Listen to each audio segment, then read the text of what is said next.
Picture this. It's 1912, and the world is buzzing with excitement about the most magnificent ship ever built. Not just any ship, mind you, but a floating palace that would make even the gods of the sea jealous. This is the story of RMS Titanic, a tale so incredible, so tragic, and so utterly human that it continues to captivate us more than a century later. Grab a cup of tea, preferably not served on fine china that might end up at the bottom of the ocean, and let me tell you the most extraordinary maritime story ever told. Our story begins not with the ship itself, but with three men whose ambitions were as vast as the Atlantic Ocean they sought to conquer. In the smoke-filled gentlemen's clubs of London, where the air was thick with cigar smoke and even thicker with British confidence, a plan was hatched that would change maritime history forever. Bruce Ismay, the managing director of the White Star Line, was a man with a problem. His company's ships were being outclassed by their German rivals, particularly the Hamburg America Line, whose ships were not only faster, but also more luxurious. Ismay was the kind of man who couldn't stand being second best at anything. The type who would probably challenge his own shadow to a duel if it dared to be longer than him. One evening in 1907, at the London home of Lord Purry, the chairman of Harland and Wolff Shipbuilders, Ismay found himself in deep conversation with his host. Purry was a Belfast man with the kind of engineering mind that could look at a pile of steel and see a floating city. As they sat in Purry's study, surrounded by ship blueprints and maritime charts, these two titans of industry began sketching out what would become the most famous ships in history. What if, Ismay mused, swirling his brandy, we couldn't beat them on speed, but we could absolutely crush them on size and luxury? Purry's eyes lit up like a child's on Christmas morning. You mean build ships so magnificent, so utterly spectacular, that speed becomes irrelevant? And thus the Olympic-class ships were conceived, three sisters that would dominate the North Atlantic: Olympic, Titanic, and Britannic. But it was the middle sister, Titanic, that would capture the world's imagination and, tragically, break its heart. The third man in this triumvirate of ambition was Thomas Andrews, Purry's nephew and the chief naval architect at Harland and Wolff. Andrews was a perfectionist of the highest order, the kind of man who would redesign a doorknob 17 times to make it 2% more efficient. He was also, by all accounts, a genuinely lovely human being, which, as we'll see, makes his fate all the more poignant. Andrews threw himself into designing Titanic with the passion of Michelangelo painting the Sistine Chapel, except instead of angels, he was creating floating luxury. Every rivet, every beam, every piece of decorative molding was carefully considered. He didn't just want to build a ship. He wanted to build a masterpiece. The construction of Titanic began on March 31st, 1909, at the Harland and Wolff shipyard in Belfast. If you've ever wondered what it sounds like when 15,000 men are simultaneously hammering, riveting, welding, and generally making an enormous racket, well, Belfast in 1909 would have been your paradise. The noise was so constant that local birds reportedly learned to tweet in rhythm with the hammering, though that might be a slight exaggeration. The ship that slowly took shape was nothing short of revolutionary. At 882 feet long and 175 feet high, Titanic was not just big. She was monumentally, spectacularly, almost ridiculously big. To put this in perspective, if you stood her on end, she would have been taller than most skyscrapers of the time. She was so large that when workers first saw the completed hull, several reportedly got dizzy just looking up at it. But size was just the beginning. Titanic was designed to be the most luxurious ship ever built, a floating embodiment of Edwardian elegance and technological prowess. The first-class accommodations were so opulent, they made five-star hotels look like youth hostels. The ship featured a grand staircase that was essentially a work of art, a sweeping, ornate masterpiece topped with a glass dome that bathed everything in natural light. It was the kind of staircase that made you want to descend it dramatically, preferably while wearing an elaborate gown and a tiara. The first-class dining saloon could seat 554 people and was decorated in the style of a Jacobean manor house, complete with elaborate wood paneling and crystal chandeliers.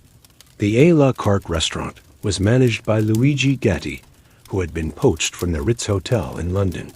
Gatti was so confident in his culinary skills that he reportedly declared he could make even hardtack taste like a delicacy, a boast that, thankfully, was never put to the test. For those who preferred their relaxation with a side of chlorine, Titanic featured a swimming pool, a novelty so rare on ships that many passengers had never seen one before. The pool was located on F deck and was filled with heated seawater. It was the kind of amenity that made passengers feel like they were staying at the finest resort, except this resort happened to be moving at 23 knots across the Atlantic. The ship also boasted a gymnasium equipped with the latest exercise equipment, including rowing machines, stationary bikes, and electric horses. Yes, electric horses. These were mechanical contraptions designed to simulate horseback riding, because apparently, even in 1912, people were inventing bizarre exercise equipment. The gym instructor, T.W. Macaulay, was so enthusiastic about fitness that he probably would have organized aerobics classes on the deck if given the chance. For the gentlemen, there was a smoking room decorated in Georgian style, where they could retreat to discuss business, politics, and whatever else Edwardian gentlemen discussed while puffing on cigars. The room featured leather chairs so comfortable that several passengers reportedly fell asleep in them and had to be gently awakened by stewards. The ladies had their own retreat in the form of a reading and writing room, decorated in white with delicate furniture and large windows overlooking the sea. It was designed to be a peaceful sanctuary where women could write letters, read books, or simply contemplate the vastness of the ocean, though hopefully not too contemplatively, given what was to come. But Titanic wasn't just about luxury. She was also a marvel of engineering and safety. The ship was divided into 16 watertight compartments, separated by bulkheads that could be closed at the flip of a switch from the bridge. The designers calculated that even if the 4 largest compartments were flooded, the ship would still remain afloat. This led to Titanic being dubbed practically unsinkable by the shipbuilding magazine The Shipbuilder, a phrase that would later be shortened to unsinkable by the press and become one of history's most tragic examples of tempting fate. The ship's propulsion system was equally impressive. Titanic was powered by a combination of reciprocating engines and a low-pressure turbine, generating a total of 30,000 horsepower. To put this in perspective, that's enough power to run a small city, or, as one engineer joked, enough to power every electric horse in the gymnasium simultaneously. The wireless telegraph system was state-of-the-art, with a range of 500 miles during the day and up to 2,000 miles at night.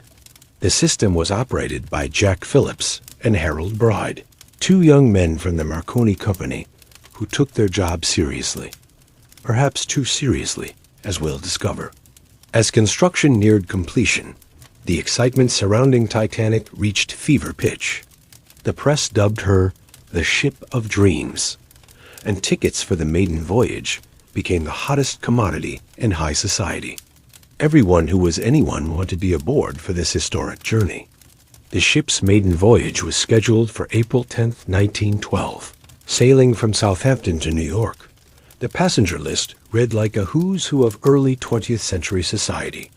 There was John Jacob Astor IV, one of the richest men in America, traveling with his pregnant wife Madeline. Astor was so wealthy that he once joked he could buy the ship if he liked it enough, a comment that would prove tragically ironic. Benjamin Guggenheim, the mining heir, was aboard with his valet and chauffeur. Guggenheim was known for his impeccable dress sense, and once claimed he had never worn the same outfit twice, a habit that would take on poignant significance during the disaster. Isidor and Ida Straus, the owners of Macy's department store, were returning from a European vacation. The elderly couple was so devoted to each other that they were rarely seen apart, leading fellow passengers to joke that they were attached at the hip, a bond that would prove unbreakable even in the face of death. Margaret Molly Brown, later known as the unsinkable Molly Brown, was a Colorado socialite with a personality as large as her fortune. Brown was the kind of woman who could charm a snake, and probably had at some point. She was traveling alone, having just visited her daughter in Paris, and was eager to return to her beloved Colorado. Thomas Andrews, the ship's designer, was aboard for the maiden voyage to observe how his creation performed and to make notes for improvements on Britannic, the third sister ship. Andrews was like a proud father watching his child take their first steps, except his child was 46,000 tons and could carry 3,500 people. Captain Edward Smith was chosen to command Titanic on her maiden voyage. Smith was the White Star Line's most senior captain, known as the Millionaire's Captain, because wealthy passengers specifically requested to sail with him. At 62, Smith was planning to retire after this voyage, making Titanic his swan song. He was the kind of captain who inspired confidence just by walking onto the bridge tall, distinguished, with a white beard that made him look like a maritime Santa Claus. Smith had commanded ships for over 40 years and had never had a serious accident. His safety record was so impeccable that he once joked that he couldn't imagine any condition that would cause a ship to founder in modern times. "I cannot conceive of any vital disaster happening to this vessel," he said. "Modern shipbuilding has gone beyond that." These words would haunt maritime history. The crew of Titanic was a mix of experienced seamen and newcomers, eager to work on the world's most famous ship. Chief Officer Henry Wilde had been transferred from Olympic specifically for the maiden voyage. First Officer William Murdoch was known for his quick thinking and steady nerves. Sixth Officer James Moody, at just 24, was the youngest officer aboard and was so excited about the voyage that he wrote to his family describing Titanic as a marvel. The ship's band, led by Wallace Hartley, was comprised of 8 talented musicians who were technically employees of an agency rather than White Star Line, but they were an integral part of the ship's atmosphere. Hartley was a devout Methodist who believed music could lift spirits in any situation, a belief that would be put to the ultimate test. On the morning of April 10, 1912, Southampton was buzzing with excitement. Crowds gathered at the docks to witness the departure of the world's largest ship. Titanic sat at her berth like a sleeping giant, her 4 massive funnels reaching toward the sky. Only 3 of the funnels were functional. The 4th was added for aesthetic purposes, because the designers thought 4 looked more impressive than 3. It was the maritime equivalent of a fake pocket on a jacket, but it certainly looked magnificent. The boarding process was a spectacle in itself. First-class passengers arrived in chauffeur-driven automobiles, their luggage handled by an army of porters. Second-class passengers, mostly middle-class professionals and clergy, boarded with a sense of excitement and pride at traveling on such a magnificent vessel. Third-class passengers, many of them immigrants seeking a new life in America, looked up at the towering ship with wonder and hope. Among the third-class passengers were entire families carrying everything they owned in a few suitcases. There was the Sage family, John and Annie Sage with their 9 children, all immigrating from England to Florida. The children ranged in age from 4 to 20, and they were so excited about the journey that they spent the first day exploring every inch of the ship they were allowed to access. The Anderson family from Sweden was traveling to Canada with their 5 children. The youngest, Sigrid, was just 4 years old and had never seen a ship before. She reportedly spent the first hour of the voyage asking her parents if they were really floating on water, because it didn't feel like it. As noon approached, the departure preparations reached their climax. The ship's whistles sounded 3 times, a sound so deep and powerful that it could be heard for miles. Windows in Southampton reportedly rattled from the vibration. Captain Smith gave the order to cast off, and slowly, majestically, Titanic began to move. But the departure almost ended in disaster before it began. As Titanic pulled away from her berth, the suction from her massive propellers caused the nearby ship New York to break free from her moorings and drift toward Titanic. For several tense minutes, it looked like the maiden voyage might end before it started, with a collision right in Southampton Harbor. Quick thinking by the tugboat crews and some skillful maneuvering by Captain Smith averted disaster, but it was an ominous beginning to what was supposed to be a triumphant journey. "Well," joked one passenger as they watched the near miss, "at least we know the ship can stop quickly if needed." The irony of this comment would become apparent 4 days later. Once clear of Southampton, Titanic made brief stops in Cherbourg, France, and Queenstown, now Cove, Ireland, to pick up additional passengers. The stop in Queenstown was particularly poignant, as it was the last time Titanic would touch land. Many of the Irish passengers boarding there were emigrants leaving their homeland forever, carrying dreams of a better life in America. Among those boarding at Queenstown was Eugene Daly, a young man from County Galway who had saved for years to afford the passage. Daly brought his baggage pipes aboard and entertained fellow third-class passengers with traditional Irish music. His playing was so popular that even some first-class passengers came down to listen, creating one of those magical moments where class distinctions temporarily disappeared in the face of beautiful music. As Titanic left Queenstown and headed into the open Atlantic, the ship settled into the rhythm of ocean travel. The weather was perfect: calm seas, clear skies, and mild temperatures. Passengers quickly adapted to shipboard life, establishing routines and forming friendships that would, in many cases, last for the rest of their lives, however long that might be. The first-class passengers lived like royalty. They dined on elaborate multi-course meals prepared by French chefs, sipped champagne in elegant lounges, and strolled the promenade decks while discussing the latest fashions and political developments. The men gathered in the smoking room to play cards and discuss business deals, while the ladies met in the reading room to exchange gossip and plan their New York social calendars. John Jacob Astor IV spent much of his time in the smoking room, regaling fellow passengers with stories of his various business ventures. Astor had made his fortune in real estate and had recently returned from his honeymoon in Egypt with his much younger second wife, Madeline. The couple had faced considerable scandal due to their age difference and the circumstances of Astor's divorce. But aboard Titanic, they seemed happy and relaxed.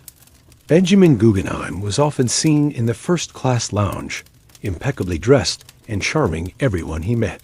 Guggenheim had a reputation as something of a playboy, but he was also genuinely interested in people and had a gift for making others feel important. He spent hours talking with fellow passengers about everything from art to politics to the latest technological innovations. The Widner family from Philadelphia was traveling with a priceless collection of books, including a rare edition of Francis Bacon's essays that Harry Widner had purchased in London. Harry was a bibliophile who dreamed of building one of the world's great libraries, and he spent much of the voyage cataloging his purchases and planning how to display them in his family's mansion. In second class, the atmosphere was more relaxed, but no less enjoyable. The accommodations were comfortable, the food was excellent, and the passengers were a diverse mix of professionals, clergy, and middle-class families. Father Thomas Biles, a Catholic priest, held daily services and was beloved by passengers of all faiths for his kindness and wisdom. Lawrence Beasley, a science teacher and journalist, spent his time observing everything around him and taking detailed notes. Beasley was fascinated by the ship's technology and spent hours talking with crew members about how everything worked. His curiosity and attention to detail would later make him one of the most reliable witnesses to the disaster. Third-class passengers made their own entertainment. The general room became a gathering place where people from dozens of countries shared stories, songs, and dreams. Despite the language barriers, friendships formed quickly. Children played games on deck while their parents watched and planned for their new lives in America. The Sage family had claimed a corner of the third-class general room as their unofficial headquarters. With 9 children ranging from toddlers to young adults, they were impossible to miss. The older children helped translate for passengers who spoke little English, while the younger ones entertained everyone with their endless energy and curiosity. Annie Sage, the mother, became something of a den mother to the other families, offering advice and comfort to nervous first-time travelers. The ship's daily routine was as precise as clockwork. Each morning, passengers woke to the gentle vibration of the engines and the sound of stewards preparing for the day. Breakfast was served in the various dining rooms according to class, with first-class passengers enjoying elaborate spreads of fresh fruit, pastries, and made-to-order eggs, while third-class passengers received hearty but simple fare of porridge, bread, and tea. The ship's newspaper, the Atlantic Daily Bulletin, was published each morning and distributed to passengers. It contained news received by wireless from around the world, ship's announcements, and social notes about passenger activities. Reading the bulletin became a morning ritual for many passengers, their connection to the world they had left behind. Captain Smith maintained his reputation as the perfect host, making regular appearances in the first-class areas to chat with passengers and ensure their comfort. He was particularly attentive to the ladies, offering his arm for walks around the deck and sharing stories of his long career at sea. Smith had a gift for making each passenger feel like they were his personal guest, rather than just another fare-paying customer. The ship's officers were equally professional and courteous. First Officer Murdoch was often seen on the bridge, his keen eyes constantly scanning the horizon. He had a reputation for being able to spot other ships long before anyone else, a skill that had served him well throughout his career. Chief Officer Wilde, though new to Titanic, quickly adapted to the ship's routines and was respected by both crew and passengers for his calm competence. Thomas Andrews was everywhere at once, notebook in hand, observing how his creation performed in real-world conditions. He timed how long it took stewards to serve meals, measured the vibration levels in different parts of the ship, and interviewed passengers about their comfort. Andrews was the kind of perfectionist who noticed that a door handle was positioned 2 inches too high, or that a particular corridor was slightly too narrow for 2 people to pass comfortably. "Mr. Andrews," one passenger joked, "you're going to wear out your pencil before we reach New York." Andrews smiled and replied, "Better to wear out pencils than to have passengers uncomfortable." Every detail matters when you're trying to build the perfect ship. The ship's band provided a constant soundtrack to the voyage. Wallace Hartley had assembled a group of talented musicians who could play everything from classical pieces to popular dance tunes. They performed during meals, in the lounges, and on deck during pleasant weather. Their music became the heartbeat of the ship, setting the mood for romance, relaxation, and celebration. The gymnasium was a popular attraction, particularly among the men. T.W. Macaulay, the instructor, was a fitness enthusiast who believed that ocean travel was the perfect time to improve one's physical condition. He organized group exercises and gave individual instruction on the various machines. The electric horses were particularly popular, though several passengers admitted they felt rather silly bouncing up and down on mechanical steeds while crossing the Atlantic. The swimming pool was another marvel that drew curious passengers. Many had never seen a pool on a ship before, and the idea of swimming while traveling at sea seemed almost magical. The pool was small by modern standards, but it was kept scrupulously clean and heated to a comfortable temperature. Swimming lessons were offered for those who had never learned, and several passengers took advantage of the opportunity. The ship's library was a quiet refuge filled with books in multiple languages. Passengers could borrow novels, reference books, and magazines, or simply sit in the comfortable chairs and read while watching the ocean through the large windows. The librarian, a scholarly gentleman named Mr. Hutchinson, was always ready with recommendations and seemed to have read every book in the collection. For those seeking spiritual comfort, Religious services were held regularly. Father Biles conducted Catholic masses, while Protestant services were led by various clergy among the passengers. These services were well attended and provided a sense of community and continuity for passengers far from their home churches. The children aboard Titanic were having the adventure of their lives. The ship was like a floating playground, with long corridors to explore, decks to run on, and endless nooks and crannies to investigate.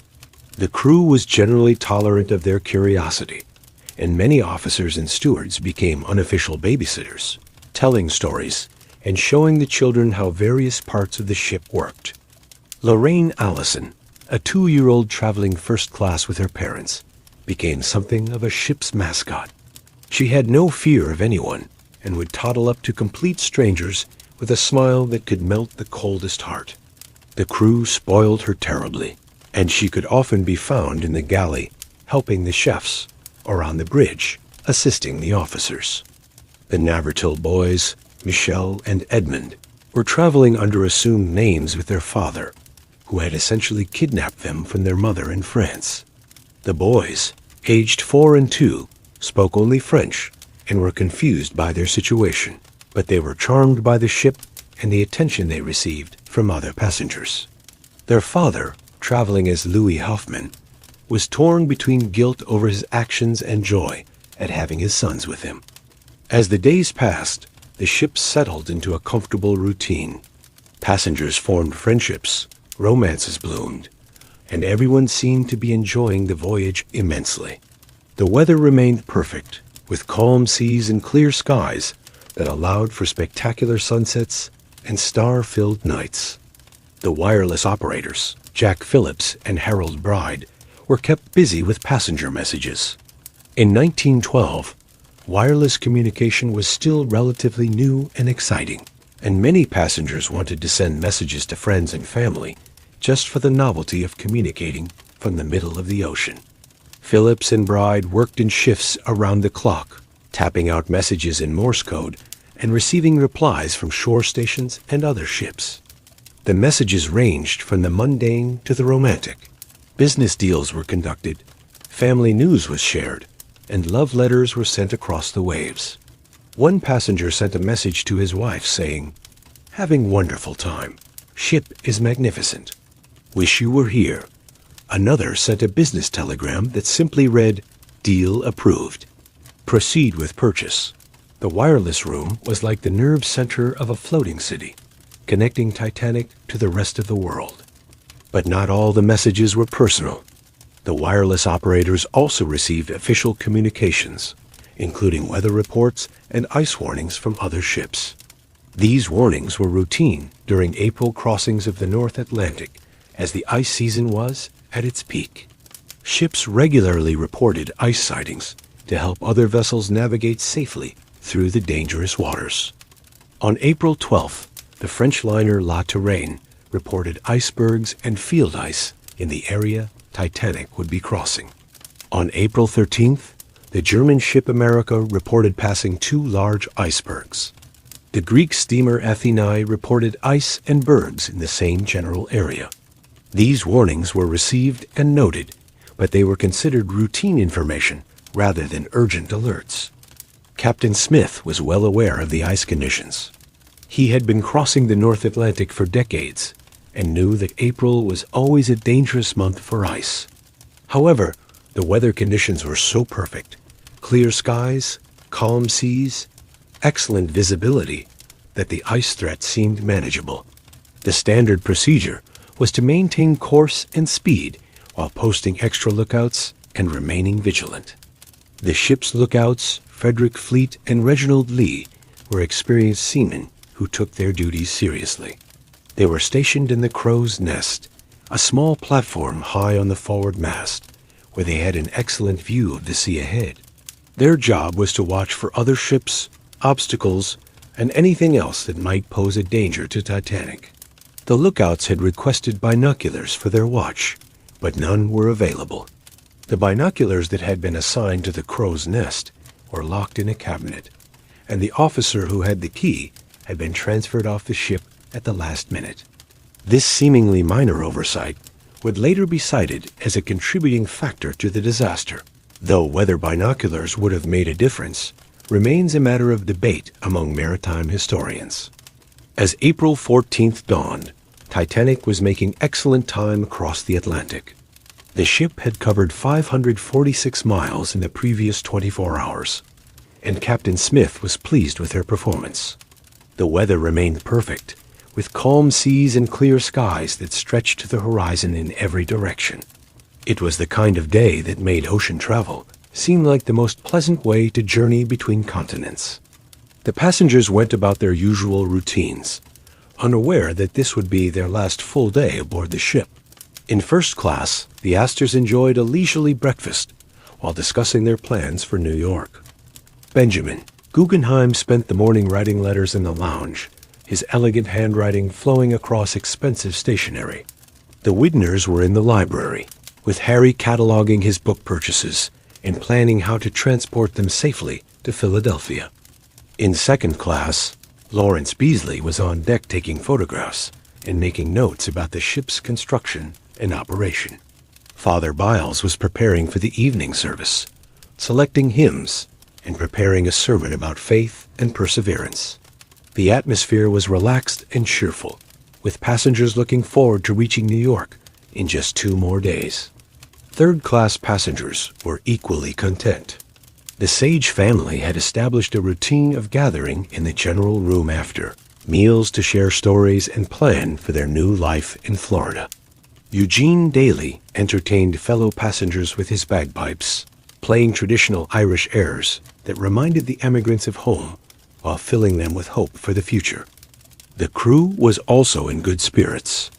The ship was performing beautifully, the passengers were happy, and the voyage was proceeding without any significant problems. The officers took pride in their vessel and their professional competence.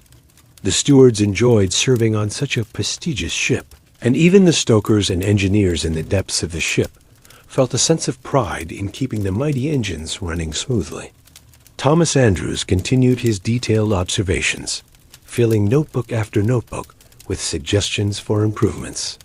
He had identified several minor issues: a coat hook that was positioned awkwardly, a door that didn't close quite properly, a ventilation grate that was slightly too small. But overall, he was delighted with how his creation was performing. Titanic was exceeding his expectations in almost every way. The ship's band continued to provide musical entertainment throughout the day. They played during meals, in the lounges, and on deck when weather permitted. Their repertoire was extensive, ranging from classical pieces to popular songs of the day. Wallace Hartley was particularly proud of his musicians, and often said that music was the universal language that could bring people together, regardless of their background or social class.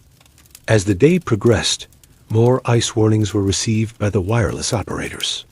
The steamship Coronia reported bergs, growlers, and field ice in the area ahead of Titanic. The Baltic reported large icebergs 5 miles south of the steamer track. The Californian reported being surrounded by ice and having to stop for the night. These warnings were duly noted and passed along to the bridge, but they didn't cause any significant change in plans. Ice warnings were common during April crossings, and the conditions seemed ideal for spotting and avoiding any obstacles. The sea was calm, the night was clear, and visibility was excellent. Captain Smith and his officers were confident in their ability to navigate safely through any ice field they might encounter. The evening of April 14th was particularly beautiful. The sun set in a blaze of orange and red, painting the sky in brilliant colors that reflected off the calm water. Passengers gathered on deck to watch the spectacular display, many commenting that they had never seen such a beautiful sunset at sea. The air was crisp and clear, with just enough breeze to make the evening pleasant without being uncomfortable. Dinner that evening was especially elaborate in first class. The menu included 11 courses, featuring delicacies like oysters, consomme, poached salmon, filet mignon, roast duckling, and elaborate desserts. The wine list was extensive, featuring the finest French champagnes and vintage wines. The dining room was filled with the sound of conversation, laughter, and the gentle clink of crystal glasses. The Astors dined at the captain's table, along with other prominent passengers. The conversation ranged from business and politics to travel and social gossip. Captain Smith was in excellent spirits, regaling his guests with stories from his long career and expressing his satisfaction with Titanic's performance. He mentioned that this would be his final voyage before retirement, and several passengers toasted his distinguished career. In the A La Carte restaurant, Benjamin Guggenheim was hosting a small dinner party for friends he had made during the voyage. The conversation was lively and sophisticated, touching on art, literature, and the latest developments in technology. Guggenheim was known for his wit and charm, and his guests were thoroughly entertained by his stories and observations. The second-class dining room was equally festive, though less formal than first class. Families shared tables, and conversation flowed easily between strangers who had become friends during the voyage. Father Biles said grace before the meal, and his blessings seemed to encompass not just the food, but the entire journey and the hopes and dreams of all aboard.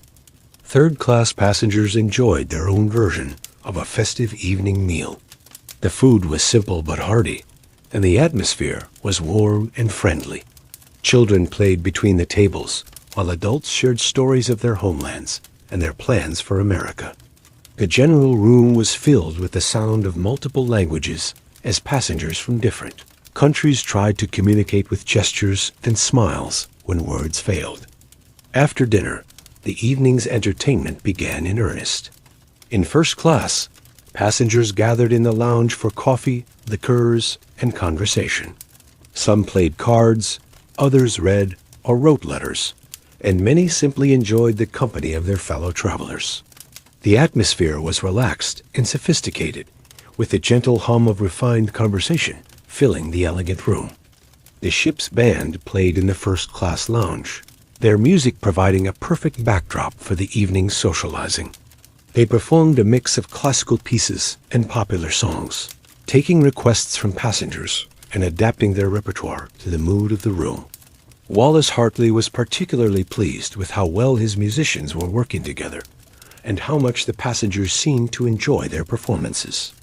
In second class, passengers gathered in their own lounge for a more informal evening of entertainment. Someone had brought a deck of cards, and several games were in progress. Others gathered around the piano for a sing-along, with passengers taking turns leading songs from their home countries.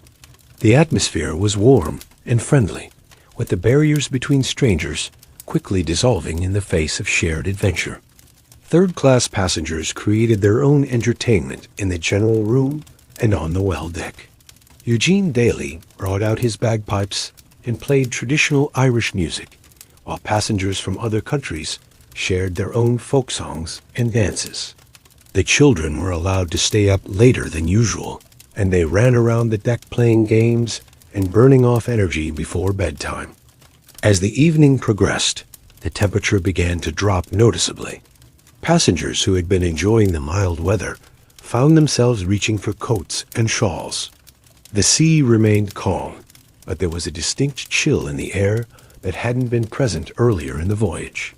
Some passengers commented on the sudden change, joking that they must be approaching the North Pole. The drop in temperature was actually a significant warning sign that experienced mariners would have recognized. When a ship encounters a large ice field, the temperature of the air and water drops dramatically due to the cooling effect of the ice. The sudden chill that passengers noticed was nature's way of announcing that Titanic was approaching dangerous waters. On the bridge, the officers were well aware of the temperature drop and its implications. Extra lookouts were posted, and the officers maintained a careful watch for any signs of ice. The standard procedure was to maintain course and speed while remaining vigilant, trusting in the excellent visibility and the skill of the lookouts to spot any obstacles in time to avoid them. Captain Smith made his final rounds of the ship, checking with his officers and ensuring that everything was in order for the night. He was satisfied with the ship's performance and the progress they were making. Titanic was on schedule to arrive in New York on Wednesday morning, and Smith was looking forward to completing his final voyage successfully. At 9:40 p.m., the Mesaba sent a wireless message reporting heavy pack ice and large icebergs directly in Titanic's path. This message was received by Jack Phillips in the wireless room, but he was busy with passenger messages and didn't immediately deliver it to the bridge. The message was set aside to be delivered later, a delay that would prove tragically significant. At 10:30 p.m., the nearby ship Californian sent a message warning that they were stopped and surrounded by ice. Phillips, still busy with passenger traffic, cut off the Californian's operator with a sharp, "Shut up! Shut up! I'm busy." The Californian's operator, offended by the rude response, turned off his wireless set and went to bed. This breakdown in communication would have devastating consequences in the hours to come. As 11 p.m. approached, most passengers were preparing for bed. The first-class passengers retired to their luxurious staterooms, many commenting on what a perfect day it had been. The Astors said goodnight to their fellow diners and headed to their suite, looking forward to another day of pleasant sailing. Benjamin Guggenheim lingered in the smoking room for a final cigar and brandy, enjoying the company of other gentlemen who weren't quite ready to end the evening. In second class, families were tucking their children into bed and settling in for the night. Lawrence Beasley was in his cabin, writing in his journal about the day's observations and the remarkable engineering of the ship. Father Biles was preparing for his evening prayers, reflecting on the day's conversations and the hopes and dreams he had heard from his fellow passengers. Third-class passengers were also settling in for the night, though the process was more communal in their shared accommodations. The Sage family was getting their 9 children ready for bed, a process that required considerable coordination and patience. Eugene Daly was carefully storing his bagpipes and preparing for sleep, tired but happy after another day of entertaining his fellow passengers. The crew was changing shifts, with the night watch taking over from their daytime colleagues. The officers on the bridge maintained their vigilant watch, scanning the horizon for any signs of danger. The lookouts in the Crow's Nest, Frederick Fleet and Reginald Lee, began their watch at 10 p.m., their eyes straining to penetrate the darkness ahead. The conditions for spotting ice were actually quite challenging, despite the clear night. There was no moon, which meant the sea was very dark. While the stars were brilliant in the clear sky, they provided little illumination for spotting obstacles on the water. The sea was so calm that there were no waves breaking against icebergs, which would normally create a telltale white foam that could be seen from a distance. Thomas Andrews was still making his rounds, notebook in hand, observing how the ship performed during the night hours. He was particularly interested in how the heating and ventilation systems worked when the outside temperature dropped, and he made several notes on adjustments that could be made to improve passenger comfort. The ship's band had finished their evening performance and was preparing for bed. Wallace Hartley was pleased with how the voyage was going and was already planning the music for the next day. He had received several requests from passengers and was looking forward to surprising them with some special arrangements. In the wireless room, Jack Phillips was still busy with passenger messages. The backlog of personal telegrams was enormous, and he was working overtime to clear them. Harold Bride was sleeping, preparing to take over the night shift. The wireless room was one of the few places on the ship where work continued around the clock, connecting Titanic to the rest of the world through the invisible threads of radio waves. At 11:30 p.m., the lookouts in the Crow's Nest noticed that the temperature had dropped even further. The air was now bitterly cold, and they could see their breath in the starlight. They stamped their feet and rubbed their hands together to keep warm, all while maintaining their careful watch of the sea ahead. The officers on the bridge were also aware of the extreme cold. First Officer Murdoch, who had taken over the watch from Chief Officer Wilde, was experienced enough to know that such a dramatic temperature drop usually meant ice was nearby. He ordered the lookouts to keep an especially sharp watch and made sure the Ship's engines were ready to respond quickly to any orders. At 11:35 p.m., the lookout spotted something ahead. At first, it was just a slight darkening of the horizon, a shadow against the star-filled sky. But as they watched, the shadow grew larger and more distinct. Frederick Fleet grabbed the telephone that connected the crow's nest to the bridge and rang the warning bell 3 times, the signal for an obstacle directly ahead. "Iceberg right ahead," Fleet shouted into the telephone. On the bridge, 6th Officer Moody received the call and immediately relayed the warning to 1st Officer Murdoch. Murdoch's response was swift and professional. He ordered hard a starboard to the helmsman, commanding the ship to turn as sharply as possible to port, left. Simultaneously, he rang the engine room telegraph to full Astor, ordering the engines to reverse at maximum power. Murdoch also threw the switch to close the watertight doors, sealing off the compartments in the lower part of the ship. These actions represented the standard emergency procedure for avoiding a collision, and Murdoch executed them with the skill and precision of an experienced officer. But it was too late. Titanic was simply too large and moving too fast to avoid the iceberg completely. The ship began to turn, and for a moment it seemed like she might clear the obstacle. The iceberg passed along the starboard, right side of the ship, scraping against the hull below the waterline. To most passengers, the collision felt like nothing more than a slight tremor. Many didn't even wake up. Those who were still awake described it as feeling like the ship had run over a sandbar or scraped against a dock. There was no dramatic crash, no violent impact, just a gentle grinding sensation that lasted for about 37 seconds. In first class, John Jacob Astor was still awake in his suite when he felt the ship shudder slightly. He looked out his porthole but saw nothing unusual. Benjamin Guggenheim, still in the smoking room, felt the ship slow down and wondered if they had stopped to avoid some obstacle. The sensation was so mild that most passengers assumed it was nothing serious. In second class, Lawrence Beasley was reading in his cabin when he felt what he described as an extra heave of the engines and a pie, more than usually obvious dancing motion on the mattress. He got up to investigate, but saw nothing alarming. Father Biles was saying his evening prayers when he felt the slight tremor, but he continued his devotions without concern. Third-class passengers, being closer to the engines and the point of impact, felt the collision more distinctly. Some woke up and wondered what had happened, but the sensation was so brief and mild that most went back to sleep. The sage children who were still awake asked their parents what the noise was, but any sage assured them it was nothing to worry about. On deck, however, the situation was immediately apparent to anyone who looked. Chunks of ice from the iceberg had fallen onto the forward well deck, and some passengers who came out to investigate began playing with the ice, throwing snowballs, and marveling at the novelty of finding ice in the middle of the ocean. "Look at this," one passenger called out, holding up a piece of ice. Free ice for everyone's drinks.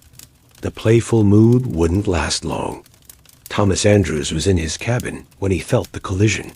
His trained engineer's instincts immediately told him that something was seriously wrong. The way the ship shuddered and then seemed to settle slightly told him that the hull had been damaged. He quickly dressed and headed for the bridge to assess the situation. Captain Smith, who had retired to his cabin just minutes before the collision, was awakened by the impact and the sudden stopping of the engines. He immediately came to the bridge, where First Officer Murdoch reported what had happened. "I put her hard a starboard and ran the engines full astern, but it was too close," Murdoch explained. "I tried to port around it, but she hit. I closed the watertight doors." Captain Smith's first action was to order the engines stopped completely. Then he sent for Thomas Andrews to conduct a damage assessment. The two men, along with several officers, began a systematic inspection of the ship to determine the extent of the damage. What they found was devastating. The iceberg had created a series of small punctures along the starboard side of the ship, extending from the forepeak to just past the fourth watertight compartment.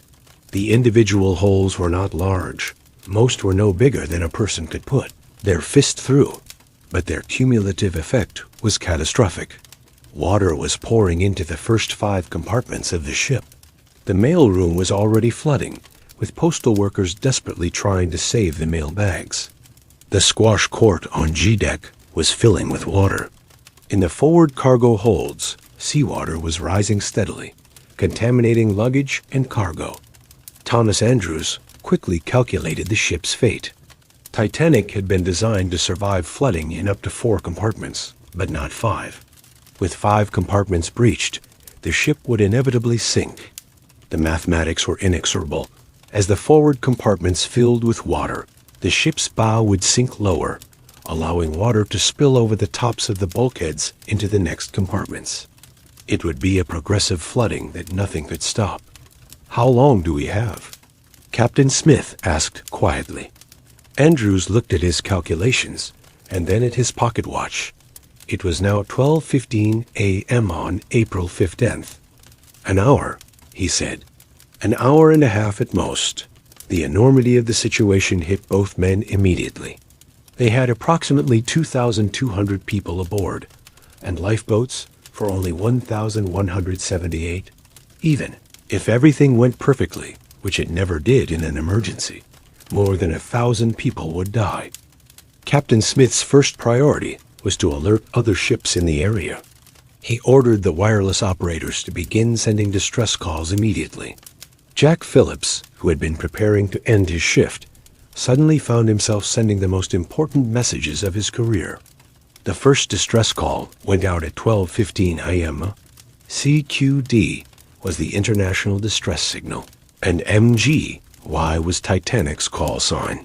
Phillips repeated the message over and over, hoping that some ship within range would hear and respond. Harold Bride, who had been sleeping, was awakened and told about the emergency. He suggested using the new SOS distress signal, which was just beginning to replace CQD. Phillips began alternating between the 2 signals, making Titanic one of the first ships to use SOS in a real emergency. The response was immediate, but not encouraging. Several ships acknowledged the distress call, but most were too far away to provide immediate assistance. The closest ship that responded was the Carpathia, about 58 miles southeast of Titanic's position.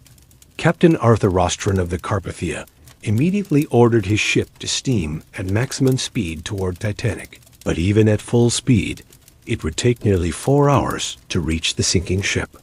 Other ships also responded to the distress calls. The Olympic, Titanic's sister ship, was about 500 miles away and began steaming toward the position, but she was too far away to arrive in time. The Frankfurt, a German ship, was closer but still several hours away. The Baltic and other ships also changed course to assist, but none could reach Titanic before she was expected to sink. Unknown to those aboard Titanic, the ship Californian was only about 10 miles away. The Californian had stopped for the night due to ice and had turned off her wireless set after the rude exchange with Phillips earlier in the evening. The crew of the Californian could actually see Titanic's lights in the distance, but they assumed it was just another ship passing through the area. As the distress calls went out, Captain Smith faced the terrible task of ordering the evacuation of the ship. At 12:25 a.m., he gave the order to uncover the lifeboats and muster the passengers and crew at their boat stations. The order was given quietly and calmly, without any general alarm that might cause panic. The crew began the process of waking passengers and directing them to the boat deck. Stewards went from cabin to cabin, knocking on doors and telling passengers to put on their life jackets and come to the boat deck. The instructions were given calmly and politely, with many stewards telling passengers that it was just a precautionary measure. The response from passengers was mixed. Many, particularly in first class, were reluctant to leave their warm, comfortable cabins for the cold deck. The ship didn't seem to be in any immediate danger. She was sitting level in the water. The lights were on. and there was no sense of urgency from the crew. "Do we really need to go up on deck?" asked one first-class passenger. "It's frightfully cold out there, and the ship seems perfectly fine." "Just a precaution, sir," replied the steward. "Captain's orders. Please bring your life jacket." In second class, passengers were more compliant, but equally confused. Lawrence Beasley was awakened by a steward and told to put on his life jacket and go to the boat deck. He noticed that the ship seemed to be listing slightly to starboard, and that the engines had stopped completely, but he still didn't grasp the severity of the situation. Third-class passengers faced additional challenges. Many of the stewards assigned to third class were needed elsewhere, so the evacuation process was slower and less organized. Language barriers also complicated matters, as many third-class passengers spoke little or no English and didn't understand the instructions they were being given. The Sage family was awakened by the commotion in the corridors and the sound of people moving about. John Sage, the father, went to investigate and was told by a steward to get his family ready to go to the boat deck. The process of getting 9 children dressed and organized was time-consuming, and by the time they were ready, the situation had become much more serious. Eugene Daly was awakened by a fellow passenger who told him something was wrong with the ship. Daly grabbed his bagpipes, they were his most precious possession, and headed for the deck. He found chaos and confusion, with passengers milling about in their nightclothes, unsure of what was happening. The process of loading the lifeboats began at 12:45 a.m., nearly an hour after the collision. The delay was partly due to the time needed to wake and muster the passengers, but it was also due to the crew's inexperience with the new David system used to lower the boats. Many crew members had never participated in a full lifeboat drill and were unsure of the proper procedures. The first boat to be lowered was Lifeboat 7 on the starboard side. It had a capacity of 65 people, but was lowered with only 28 aboard. The boat was under the command of Lookout Hogg, who had been pressed into service as a boat commander despite having no experience with lifeboats. The reluctance of passengers to get into the boats was a major problem. From the deck of Titanic, the lifeboats looked tiny and fragile compared to the massive, seemingly stable ship. The idea of being lowered 70 feet to the dark, cold ocean in a small wooden boat was terrifying to many passengers. "I'm not getting in that thing," declared one first-class lady. "It looks like a bathtub with oars. I'll wait for a proper rescue ship." The women and children first protocol was implemented, but it was interpreted differently on different parts of the ship. On the port side, Second Officer Lytler interpreted it strictly, allowing no men into the boats unless they were needed to row. On the starboard side, First Officer Murdoch was more flexible, allowing men to board if there were no women or children waiting. This difference in interpretation led to some boats being launched half empty, while others were filled to capacity. The lack of proper boat drills and the crew's unfamiliarity with the evacuation procedures contributed to the confusion and inefficiency.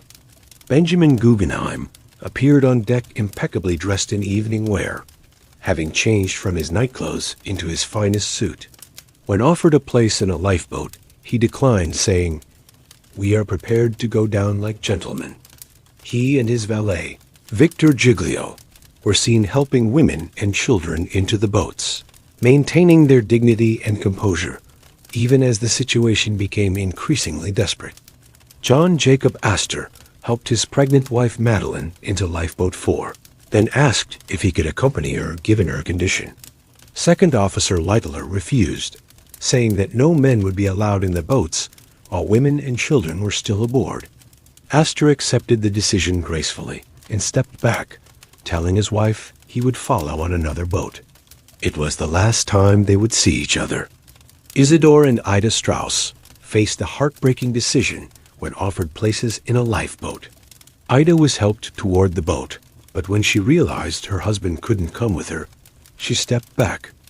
"Where you go, I go," she told him. "We have lived together for 40 years. Where you go, I go." The elderly couple was last seen sitting together on deck chairs, holding hands as the ship settled lower in the water.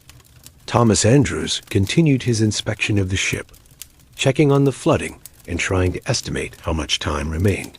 He was seen throughout the ship, helping passengers find life jackets and directing them toward the boat deck. His calm professionalism in the face of disaster was remarkable. He showed no panic, no despair, just a quiet determination to help as many people as possible survive the sinking of his creation. The ship's band, led by Wallace Hartley, assembled on the boat deck and began playing music to help keep passengers calm. They started with ragtime and popular songs, trying to maintain a cheerful atmosphere. As the situation became more serious, they switched to hymns and more solemn music. Their performance in the face of certain death would become one of the most legendary aspects of the Titanic disaster. "Gentlemen," Hartley reportedly said to his musicians, "it has been a privilege playing with you tonight." They continued playing until the very end, their music providing comfort and courage to passengers and crew alike. As more lifeboats were launched, the ship's list to starboard became more pronounced.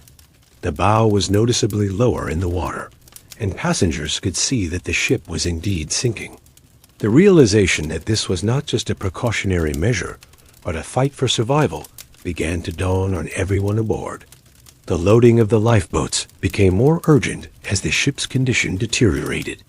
Lifeboat 6 was launched with only 28 people, including Margaret Molly Brown, who would later become famous for her efforts to organize the survivors and convince the boat's crew to return to look for survivors in the water. Brown's forceful personality and natural leadership abilities made her a rallying point for the other passengers in her boat. "We need to go back for those people in the water," Brown insisted, but Quartermaster Higgins, who was in charge of the boat, refused, claiming it would be suicide to return to the sinking ship. The argument would continue throughout the night, with Brown eventually taking partial control of the boat and helping to keep the other passengers' spirits up. Father Biles appeared on deck and began hearing confessions and giving absolution to passengers who requested it. The Catholic priest moved calmly among the crowd, offering spiritual comfort to people of all faiths. His presence was enormously comforting to many passengers, and he continued his ministry until the very end, choosing to stay aboard rather than take a place in a lifeboat. The wireless operators continued their desperate calls for help. Phillips remained at his post, sending distress signals, even as the power began to fail and water crept closer to the wireless room. Harold Bride assisted him, and together they maintained contact with the outside world until the very last moments. The Carpathia responded to their calls, confirming that she was racing toward Titanic at maximum speed. Captain Rostron had ordered every available stoker to the boilers, pushing his ship beyond her normal limits. The Carpathia's crew was preparing for a massive rescue operation, setting up medical stations, preparing blankets and hot food, and organizing accommodations for survivors. But the Carpathia was still hours away, and Titanic was running out of time. As the ship settled deeper into the water, the angle of the deck became more pronounced. Walking became difficult, and loose objects began sliding toward the bow. The ship's lights flickered occasionally as the electrical system struggled with the flooding, but the engineers below decks kept the power running as long as possible. Chief Engineer Joseph Bell and his men remained at their posts in the engine room, keeping the power on and the pumps running even as water rose around them. Their sacrifice ensured that the lights stayed on and the wireless continued to function, giving passengers and crew the best possible chance of survival. None of the engineering staff survived, but their heroism saved countless lives. The contrast between the different classes became more apparent as the evacuation continued. First-class passengers had easier access to the boat deck and were generally given priority in the loading process. Second-class passengers faced more challenges, but were still relatively well served. Third-class passengers, however, found themselves at a severe disadvantage. Many third-class passengers were trapped below decks by locked gates and unfamiliar corridors. The ship's design, which segregated the classes during normal operations, became a death trap during the emergency. Some stewards tried to help, but others abandoned their posts or were overwhelmed by the chaos. The Sage family struggled to reach the boat deck with their 9 children. The corridors were crowded and confusing, and the family became separated in the chaos. By the time they reached the upper decks, most of the lifeboats had already been launched. The entire family would perish in the disaster, one of the most tragic losses of the night. Eugene Daly managed to reach the boat deck with his bagpipes, but he found the situation increasingly desperate. He helped load women and children into the boats and played his pipes to help keep people calm. At one point, he jumped into the water and swam to a lifeboat, becoming one of the few third-class male passengers to survive. As the bow sank lower, the stern began to rise out of the water. The ship's massive propellers became visible, and passengers could see the enormous rudder that had been hidden beneath the waves. The sight was both awesome and terrifying, a reminder of the ship's incredible size and the enormous magnitude of the disaster unfolding. Lifeboat 1, one of the smaller emergency boats, was launched with only 12 people aboard, despite having a capacity of 40. The boat was under the command of Lookout Simmons and included Sir Cosmo Duff Gordon and his wife, Lady Lucille Duff Gordon, along with her secretary. The decision to launch such a lightly loaded boat would later cause considerable controversy and accusations of cowardice. The last regular lifeboat, Boat 4, was finally launched at 1:55 a.m. with 40 people aboard, including Madeline Astor and several other first-class women. The boat had been delayed because the crew had difficulty opening the windows on A deck to allow passengers to board. By the time it was launched, the ship's list was so severe that the boat nearly capsized as it hit the water. With all the regular lifeboats gone, attention turned to the 4 Engelhart collapsible boats.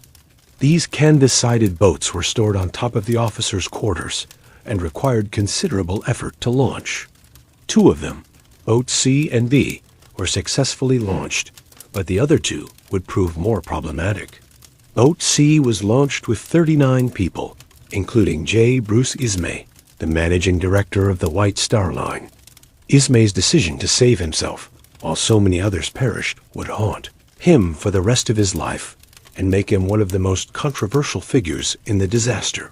Critics would accuse him of cowardice, while defenders argued that he only took a place when no women or children were waiting. Boat D, the last boat to be successfully launched, carried 20 people, including several children. The boat was lowered just as the ship's bridge was going underwater, making it a narrow escape for those aboard. The 2 remaining collapsible boats, A and B, were swept off the ship as she sank. Boat A landed right side up, but was partially flooded and provided precarious refuge for about 20 people.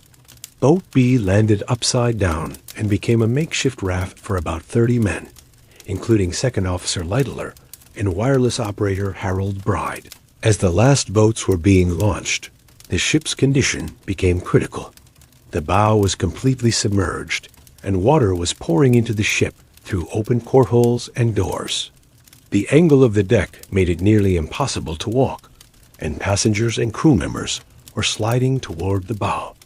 Captain Smith was last seen on the bridge, having released his crew from their duties with the words, "It's every man for himself now."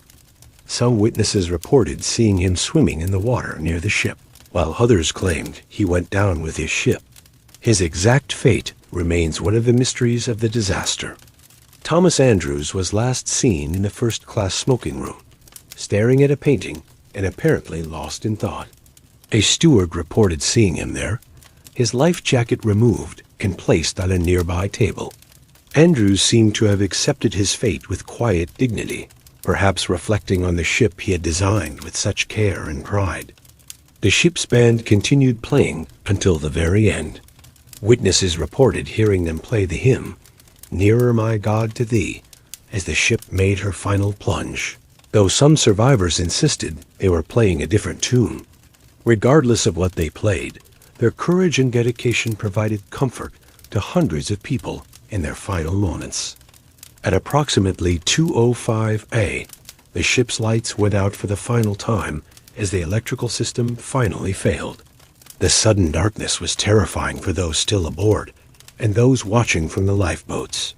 The only illumination came from the stars above and the occasional flash of distress rockets that had been fired throughout the night. The final moments of Titanic were both spectacular and horrifying. As the bow sank deeper, the stern rose higher out of the water, creating an increasingly steep angle. The stress on the ship's hull became enormous, and witnesses reported hearing loud cracking and groaning sounds as the steel structure began to fail. At approximately 2:17 a.m., the ship broke apart between the third and fourth funnels. The bow section, which was completely flooded, sank immediately and disappeared into the depths.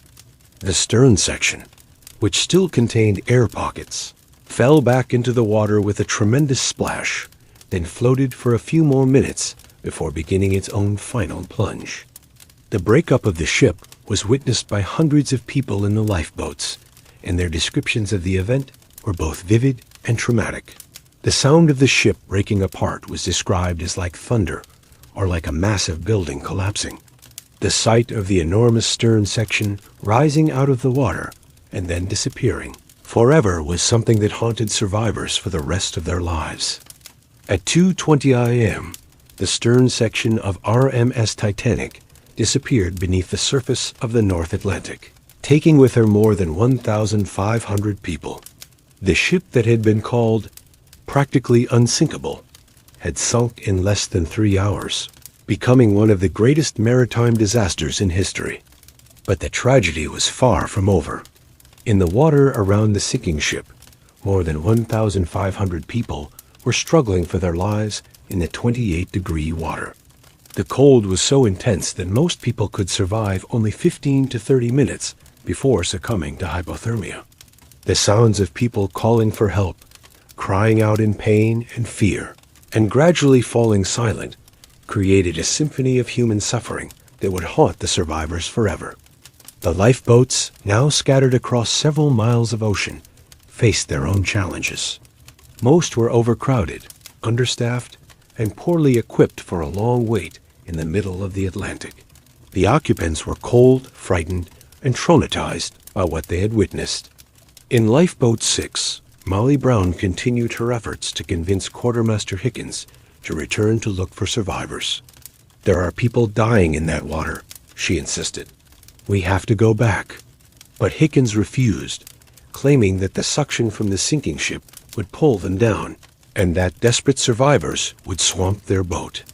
The argument about returning to look for survivors occurred in several boats, but only one boat, number 14, under the command of 5th Officer Lowe, actually went back. Lowe waited until the cries from the water had mostly stopped, then rowed back to the debris field. He managed to pull only one living person from the water, a Chinese passenger who had been clinging to a piece of wreckage. The failure to return for survivors remains one of the most controversial aspects of the disaster. The lifeboats had a combined capacity of about 1,178 people, but were carrying only about 710 survivors. There was room for several hundred more people, but fear and poor leadership prevented most boats from attempting rescues. Second Officer Lidler, who was clinging to the overturned collapsible B with about 30 other men, showed remarkable leadership in organizing the survivors on the makeshift raft. He had the men shift their weight in unison to keep the boat balanced as waves threatened to wash them off.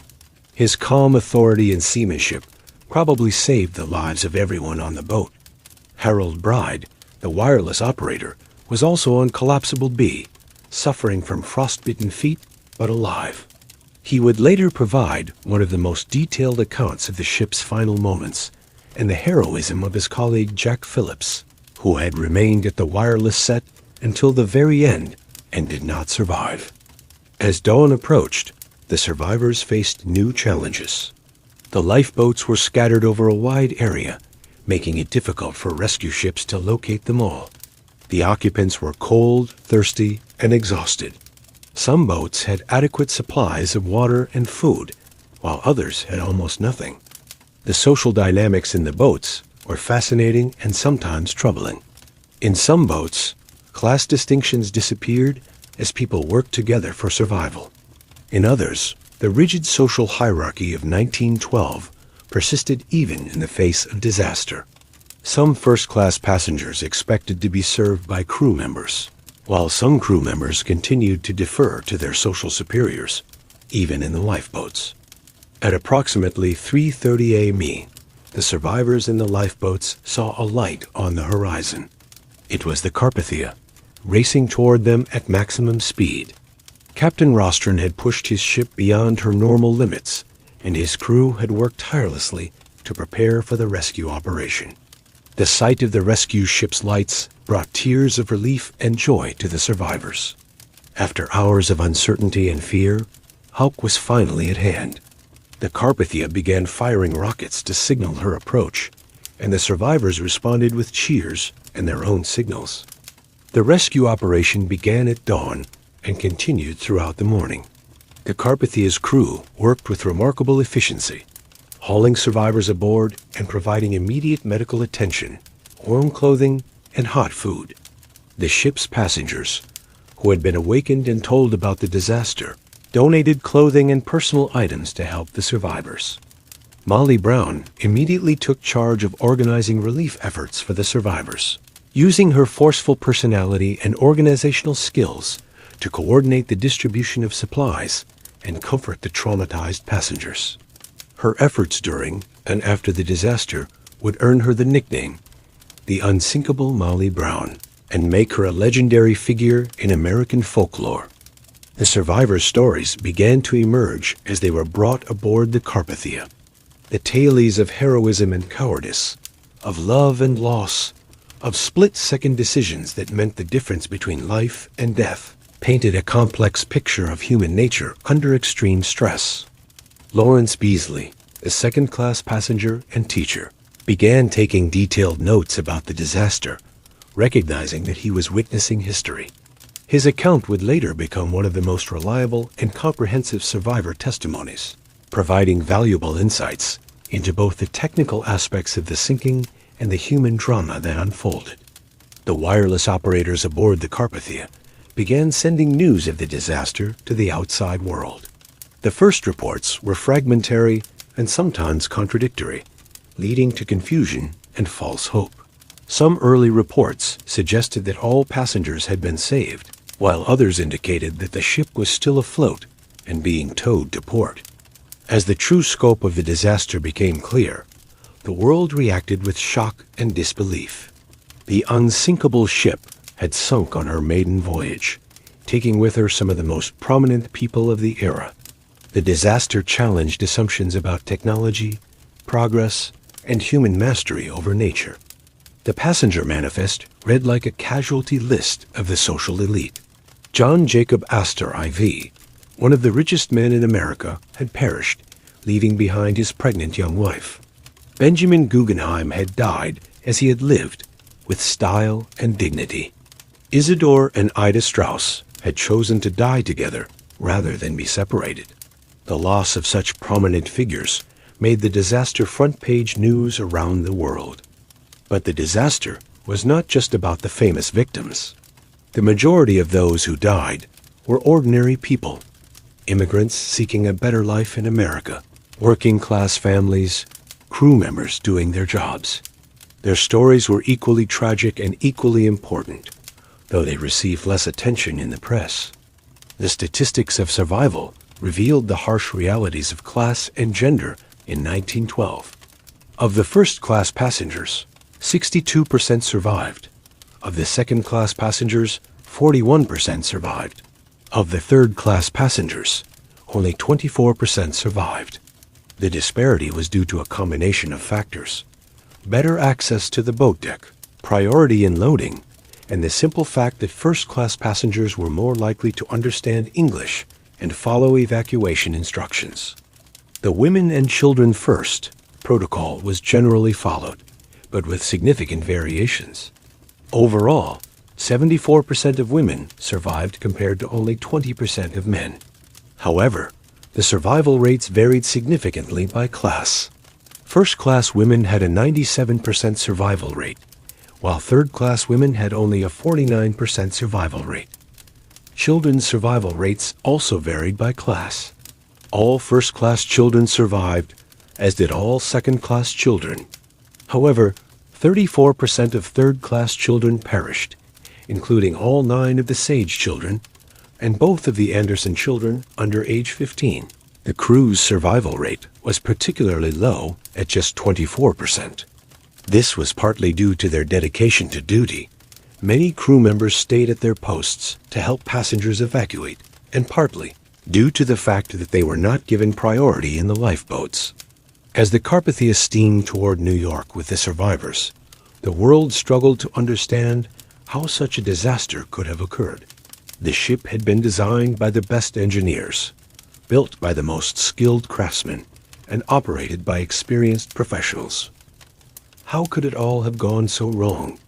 The immediate cause of the disaster was clear. The ship had struck an iceberg and sunk. But the underlying causes were more complex and would be debated for decades to come. Was it excessive speed in dangerous conditions? Inadequate lifeboat capacity? Poor evacuation procedures? Design flaws? Human error? The answer, as investigations would reveal, was all of the above. The wireless communications during the disaster revealed both the potential and the limitations of the new technology. The distress calls had been heard by ships hundreds of miles away, and rescue efforts had been coordinated across the Atlantic. But the breakdown in communication with the nearby Californian had potentially cost hundreds of lives. The Californian controversy would become one of the most debated aspects of the disaster.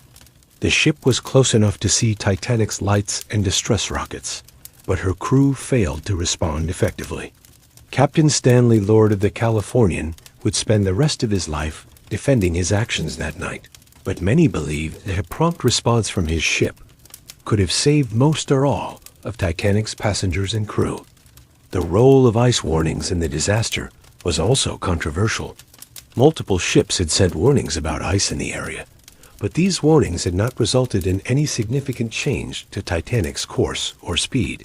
The practice of maintaining schedule despite ice warnings was common in 1912, but the Titanic disaster would force a complete reevaluation of maritime safety practices. The role of ice warnings in the disaster was also controversial. Multiple ships had sent warnings about ice in the area, but these warnings had not resulted in any significant change to Titanic's course or speed. The practice of maintaining schedule despite ice warnings was common in 1912, but the Titanic disaster would force a complete reevaluation of maritime safety practices. Captain Smith's decision to maintain speed through the ice field was consistent with standard practice of the time. Ships routinely maintained course and speed while posting extra lookouts, trusting in good visibility and experienced seamanship to avoid obstacles. The calm, clear conditions on the night of April 14th seemed ideal for this approach, but they actually made ice detection more difficult by eliminating the telltale white foam that waves normally create when they break against icebergs.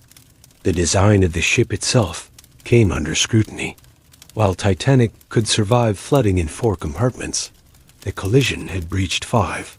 The watertight bulkheads, which were supposed to contain flooding, only extended a few feet above the waterline. As the ship settled by the bow, water spilled over the tops of the bulkheads into adjacent compartments, creating the progressive flooding that doomed the ship. Some naval architects argued that if the ship had hit the iceberg head-on instead of trying to avoid it, the damage might have been contained to the first 1 or 2 compartments, and the ship might have survived. This counterintuitive theory suggested that First Officer Murdoch's quick-thinking and seaman-like response had actually made the disaster worse. However, a head-on collision at 22 knots would likely have killed everyone in the forward part of the ship, so Murdoch's actions, while ultimately unsuccessful, were still the correct response given the information available to him. The lifeboat capacity was perhaps the most obvious flaw in the ship's safety systems. Titanic carried boats for only about 1/3 of the people aboard, and this was actually in compliance with British Board of Trade regulations. The regulations were based on the ship's tonnage rather than the number of people aboard, and they had not been updated to account for the massive increase in ship size that had occurred in recent years. The regulations assumed that ships would sink slowly, allowing time for multiple trips by the lifeboats, or that other ships would arrive quickly to assist in the evacuation. The Titanic disaster proved both assumptions wrong. The ship sank too quickly for multiple trips, and the nearest responding ship was hours away. Even the lifeboats that were available were not used to their full capacity. The boats had a combined capacity of 1,178 people, but carried only about 710 survivors. This was due to a combination of factors: passenger reluctance to leave the seemingly safe ship for small boats, crew inexperience with the evacuation procedures, and the general confusion and panic that accompanied the disaster. The crew's lack of training in emergency procedures was a significant factor in the high casualty rate. While individual crew members showed remarkable heroism and dedication, the overall evacuation was poorly organized and inefficient. There had been no comprehensive boat drill during the voyage, and many crew members were unfamiliar with their emergency assignments. The class-based segregation of the ship, which was a source of pride during normal operations, became a death trap during the emergency. Third-class passengers found themselves trapped below decks by locked gates and unfamiliar corridors. While some of these barriers were opened during the evacuation, others remained locked, and many third-class passengers never reached the boat deck. The language barriers faced by many third-class passengers also contributed to the high casualty rate in that class. Many immigrants spoke little or no English and couldn't understand the evacuation instructions. Some stewards tried to help, but the crew was overwhelmed, and many abandoned their posts as the situation became desperate. As the Carpathia approached New York with the survivors, the world's press prepared for one of the biggest stories of the century. Reporters chartered boats to meet the ship before she docked, hoping to get the first interviews with survivors. The White Star Line's New York office was besieged by relatives of passengers seeking information about their loved ones. The arrival of the Carpathia in New York on the evening of April 18th was a scene of incredible drama and emotion. Thousands of people gathered at the pier, including relatives of passengers, reporters, photographers, and curious onlookers. The ship first stopped at the White Star Line pier to unload Titanic's lifeboats, a grim reminder of the disaster, before proceeding to the Cunard Pier to disembark the survivors. The scenes at the pier were heartbreaking. Families were reunited with loved ones they had feared were dead, while others learned definitively that their relatives had perished.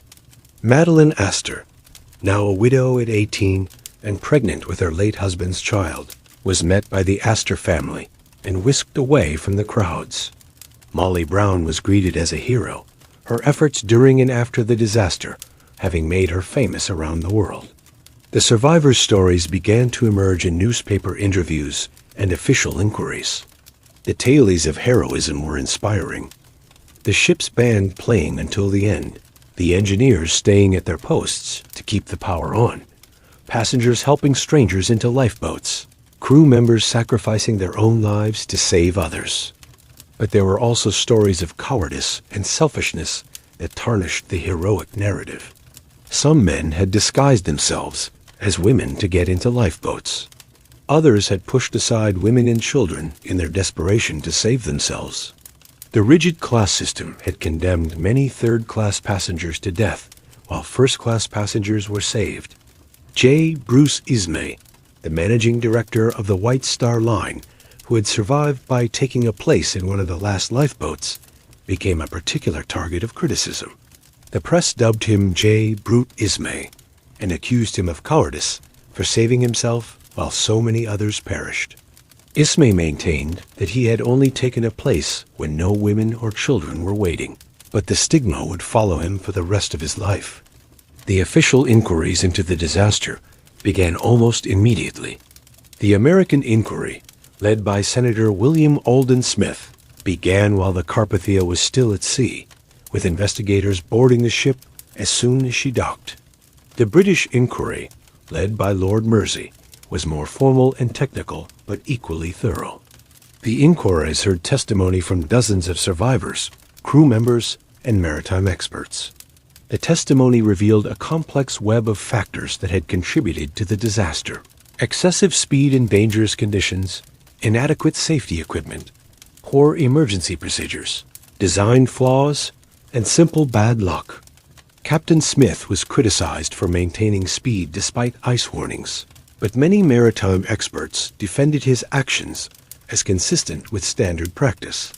The ice conditions on April 14th were unusual. The winter had been mild, causing more icebergs than normal to drift south into the shipping lanes. The calm, clear conditions that seemed ideal for navigation actually made ice detection more difficult. The lookouts, Frederick Fleet and Reginald Lee, testified about the lack of binoculars in the crow's nest. Fleet maintained that binoculars might have allowed them to spot the iceberg sooner, though maritime experts were divided on whether this would have made a difference given the conditions. First Officer Murdoch was praised for his quick response to the iceberg sighting, but some questioned whether his actions had made the collision worse. The decision to reverse the engines while turning hard to port may have reduced the ship's maneuverability, making it harder to avoid the iceberg. However, most experts agreed that Murdoch had followed standard procedure and that his actions were reasonable given the circumstances. The wireless operators received mixed reviews. Jack Phillips was praised for his dedication in sending distress calls until the very end, but he was also criticized for his rude treatment of the Californian's operator, which may have prevented that ship from responding to the emergency. The prioritization of passenger messages over official communications was also questioned. Thomas Andrews, the ship's designer, was universally praised for his heroism during the disaster. Survivors testified that he had moved throughout the ship, helping passengers find life jackets and directing them to the boat deck. His calm professionalism and self-sacrifice in the face of his creation's destruction made him one of the most admired figures of the disaster. The inquiries resulted in significant changes to maritime safety regulations. The International Convention for the Safety of Life at Sea, SOLAS, was established in 1914, requiring ships to carry enough lifeboats for everyone aboard. The convention also established standards for lifeboat drills, radio watch procedures, and ice patrol services. The United States Coast Guard began operating an international ice patrol to track icebergs and warn ships of dangerous ice conditions. This service, which continues today, has been remarkably successful. No ship following ice patrol warnings has been lost to ice since the service began. Radio watch procedures were also changed to require 24-hour monitoring of distress frequencies. The breakdown in communication with the Californian had highlighted the dangers of ships turning off their wireless sets at night. The disaster also led to changes in ship design. New ships were required to have watertight bulkheads that extended higher above the waterline and improved subdivision to limit flooding. The lessons learned from Titanic's design flaws were incorporated into future vessels, making them significantly safer. The human stories of the disaster continued to emerge in the years following the sinking. Survivors wrote memoirs, gave lectures, and shared their experiences with family and friends. The disaster became a defining moment in their lives, something that shaped their perspectives and priorities forever. Lawrence Beasley wrote one of the first comprehensive accounts of the disaster, The Loss of the SS Titanic, published just months after the sinking. His detailed, analytical approach provided valuable insights into both the technical aspects of the disaster and the human drama that unfolded. Archibald Gracie, a first-class passenger who survived by clinging to an overturned lifeboat, wrote The Truth About the Titanic, which provided another detailed survivor account. Gracie's book was particularly valuable because he had interviewed many other survivors and corroborated their stories. The disaster had a profound impact on popular culture, inspiring countless books, films, songs, and other artistic works. The story of the unsinkable ship that sank on her maiden voyage became a powerful metaphor for human hubris and the dangers of overconfidence in technology. The class distinctions that had been so apparent during the disaster became a symbol of social inequality and injustice. The fact that first-class passengers had a much higher survival rate than third-class passengers highlighted the rigid social hierarchies of the early 20th century and contributed to growing demands for social reform. The heroism displayed by many passengers and crew members became legendary. The ship spanned plain until the end, the engineers staying at their posts, passengers helping strangers into lifeboats. These stories provided inspiration and hope in the face of tragedy.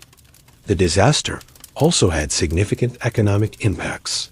The White Star Line's reputation was severely damaged, and the company never fully recovered. Insurance claims from the disaster were enormous, and several insurance companies were bankrupted. The shipping industry as a whole was forced to invest heavily in new safety equipment and procedures. The families of the victims faced not only emotional trauma, but also financial hardship. Many of the men who died had been the primary breadwinners for their families, leaving widows and children in difficult circumstances. Relief funds were established to help the families, but the assistance was often inadequate. The crew members who survived faced particular challenges. Many lost their jobs when the ship sank, and some faced criticism for their actions during the disaster. The rigid hierarchy of shipboard life meant that junior crew members had little voice in the official inquiries, and their perspectives were often overlooked. The disaster also highlighted the dangers faced by maritime workers. The crew had a lower survival rate than passengers, partly because they stayed at their posts to help with the evacuation. The heroism of the crew was widely praised, but it also raised questions about the expectations placed on maritime workers and their rights to self-preservation. The international nature of the disaster, with victims from many countries and the ship sinking in international waters, raised complex legal questions about jurisdiction and liability. The resulting legal battles continued for years, with various courts trying to determine responsibility and compensation. The search for the wreck of Titanic became one of the most famous maritime mysteries of the 20th century. Numerous expeditions attempted to locate the ship, but the extreme depth and harsh conditions of the North Atlantic made the search extremely difficult. The wreck was finally discovered in 1985 by Robert Ballard, lying in two main sections on the ocean floor, at a depth of about 12,500 feet. The discovery of the wreck provided new insights into the disaster. The ship had indeed broken apart during the sinking, as some survivors had reported, but others had disputed. The bow and stern sections were found about 2,000 feet apart, surrounded by a debris field containing thousands of artifacts. The condition of the wreck also revealed the ongoing effects of the disaster. The ship was slowly deteriorating due to corrosion and the action of iron-eating bacteria. Many artifacts had been preserved by the cold, oxygen-poor environment, but the ship itself was gradually returning to the elements. The exploration of the wreck raised ethical questions about disturbing what many considered to be a grave site. Thousands of people had died in and around the ship, and their remains were still on the ocean floor. The removal of artifacts from the wreck was controversial, with some arguing that it was important for historical research, and others maintaining that the site should be left undisturbed. The centennial of the disaster in 2012 brought renewed attention to the story of Titanic. New books, documentaries, and exhibitions explored various aspects of the disaster, from the technical details of the sinking to the personal stories of passengers and crew. The anniversary also prompted reflection on how the disaster had changed maritime safety and what lessons it still held for the modern world. The story of Titanic continues to fascinate people more than a century after the disaster. The ship has become a symbol of human ambition and fallibility, a reminder that even the most advanced technology can fail, and that nature still holds the ultimate power over human endeavors. The disaster also serves as a case study in crisis management, leadership, and human behavior under extreme stress. The varied responses of passengers and crew, from heroic self-sacrifice to cowardly self-preservation, illustrate the full range of human nature when faced with life-and-death situations. The class distinctions that were so apparent during the disaster continue to resonate in discussions of social inequality and justice. The fact that survival was so closely correlated with social class and economic status remains a powerful indictment of the social systems of the early 20th century and a reminder of ongoing inequalities in the modern world. The technological aspects of the disaster also remain relevant as society continues to grapple with the relationship between human beings and technology. The confidence in Titanic's unsinkable design parallels modern faith in various technologies, from nuclear power to artificial intelligence, and serves as a reminder of the importance of humility and caution in the face of complex systems. The communication failures that contributed to the disaster, from the missed ice warnings to the breakdown with the Californian, highlight the critical importance of effective communication in crisis situations. These lessons remain relevant in an age of increasingly complex communication systems and global interconnectedness. The environmental aspects of the disaster have also gained attention in recent years. The location of the sinking, in the middle of one of the world's most important shipping lanes, highlighted the environmental risks of maritime transportation. The ongoing deterioration of the wreck has raised questions about the long-term environmental impact of shipwrecks and the responsibility for cleaning up maritime disasters.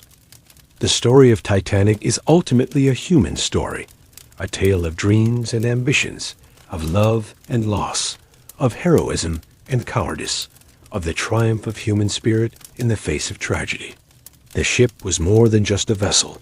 She was a symbol of human achievement and aspiration, a floating city that represented the best of early 20th century technology and luxury. The passengers who boarded Titanic in April 1912 were pursuing their own dreams and ambitions. The wealthy first-class passengers were traveling for business or pleasure, confident in their place in the world and their ability to shape their own destinies. The middle-class second-class passengers were pursuing opportunities and adventures, seeking to improve their circumstances through hard work and determination. The third-class passengers were chasing the ultimate dream, a new life in America, the land of opportunity. The crew members were professionals doing their jobs, proud of their skills and their service aboard the world's most famous ship. They had dedicated their lives to the sea and to serving others, and they maintained that dedication even in the face of death. The disaster shattered these dreams and ambitions in the space of a few hours. Families were torn apart, fortunes were lost, careers were ended, and lives were cut short. But the disaster also revealed the best of human nature, the capacity for self-sacrifice, courage, and compassion in the face of overwhelming tragedy. The legacy of Titanic is complex and multifaceted. The disaster was a tragedy of enormous proportions, but it also led to significant improvements in maritime safety that have saved countless lives in the century since. The stories of heroism and sacrifice continue to inspire people around the world, while the lessons learned from the disaster continue to inform discussions of technology, safety, and social responsibility. The ship herself has become an icon, her image instantly recognizable around the world. The story of her maiden voyage and tragic end has been told and retold in countless ways, each generation finding new meanings and relevance in the tale. Perhaps most importantly, Titanic serves as a reminder of the fragility of human life and the importance of cherishing every moment. The passengers and crew who boarded the ship in April 1912 had no way of knowing that they were embarking on a journey that would end in disaster. They were simply living their lives, pursuing their dreams, and looking forward to the future. The randomness of survival, who lived and who died often came down to a matter of minutes or even seconds, underscores the unpredictable nature of life itself. A passenger who lingered over dinner might miss a lifeboat, while someone who happened to be on deck at the right moment might be saved. These arbitrary factors determined not just individual fates, but the course of entire family lines and the trajectory of history itself. The children who survived the disaster grew up to become living links to one of history's most famous events. They carried with them not just their own memories, but the stories and experiences of those who didn't survive. Milvina Dean, the youngest survivor at just 2 months old when the ship sank, became a celebrity in her later years, attending Titanic conventions and sharing what little she could remember of that fateful night. The psychological impact of the disaster on survivors was profound and long-lasting. Many suffered from what we would now recognize as post-traumatic stress disorder, experiencing nightmares, anxiety, and depression for years after the event. Some survivors refused to travel by ship again, while others became obsessed with maritime safety and spent their lives advocating for better regulations and procedures. The guilt experienced by many survivors was particularly difficult to bear. Why had they lived when so many others had died? This survivor's guilt was compounded by the criticism some faced for their actions during the disaster. Even those who had behaved heroically sometimes questioned whether they could have done more to save others. The disaster also had unexpected positive consequences for some survivors. Molly Brown's heroic actions during and after the sinking made her a celebrity and gave her a platform to advocate for women's rights and social causes. Her story became a symbol of American resilience and determination, inspiring the Broadway musical and Hollywood film The Unsinkable Molly Brown. The crew members who survived faced unique challenges. Many lost not just their jobs, but their entire careers when Titanic sank. The maritime industry was small and close-knit, and the stigma of being associated with such a famous disaster could follow a sailor for the rest of his working life. Some crew members changed their names or moved to different countries to escape the notoriety. The officers who survived, particularly Second Officer Lightler, faced intense scrutiny of their actions during the disaster. Lightler's strict interpretation of women and children first was both praised and criticized, and he spent years defending his decisions. His later career included service in both world wars, where he continued to demonstrate the courage and leadership he had shown during the Titanic disaster. The disaster had a profound impact on the families of those who perished. Widows were left to raise children alone, often in difficult financial circumstances. The Astor family fortune meant that Madeline Astor was financially secure, but many other widows faced poverty and hardship. The loss of breadwinners was particularly devastating for working-class families, where the death of the father often meant destitution for the entire family. The children who lost parents in the disaster faced their own unique challenges. Some were too young to remember their fathers, growing up with only stories and photographs to connect them to the men who had died. Others had vivid memories of their last moments with their parents, memories that would shape their entire lives. The Navertell boys, Michelle and Edmund, became known as the Titanic orphans after their father died in the sinking. Their mother, who had been searching for them since their father had taken them from France, was reunited with them in New York after seeing their photographs in the newspaper. The boys' story became one of the few bright spots in the tragedy, a tale of family reunion in the midst of so much loss. The disaster also had significant impacts on the communities from which the passengers and crew had come. Southampton, where most of the crew lived, was devastated by the loss of so many breadwinners. Entire streets lost multiple residents, and the city's maritime community was shattered. Memorial services were held around the world, and monuments were erected to commemorate the victims. The Irish community was particularly hard hit, as many of the third-class passengers who boarded at Queenstown were Irish immigrants seeking a better life in America. The loss of so many young people represented not just individual tragedies, but a blow to Ireland's future, as these emigrants had been among the country's most ambitious and hopeful citizens. The disaster also had lasting effects on the shipping industry beyond the immediate safety improvements.